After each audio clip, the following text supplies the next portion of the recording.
शक्तीपीठ महामार्ग विरोधी कृती समितीनं आज सांगलीत पत्रकार परिषद घेऊन या महामार्गाविरोधातील आंदोलन तीव्र करण्याचा इशारा दिला. राष्ट्रवादी काँग्रेस शरदचंद्र पवार पक्षाचे नेते जयंत पाटील, माजी खासदार राजू शेट्टी यांनी या पत्रकार परिषदेत बोलताना शक्तीपीठ महामार्गाला कडाडून विरोध केला. विविध देवस्थानांना जोडणारे मार्ग आधीपासूनच अस्तित्वात असताना या नवीन महामार्गाचा अट्टाहास नेमका कोणासाठी असा सवाल त्यांनी उपस्थित केला.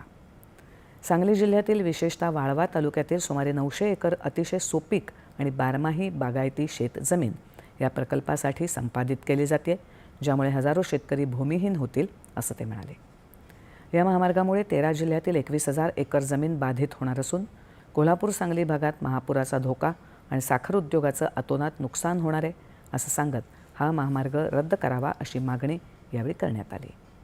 या महामार्गाविरोधात 21 ऑगस्टला मोर्चा काढणार असल्याचंही त्यांनी सांगितलं. हर घर तिरंगा अभियानातून राज्य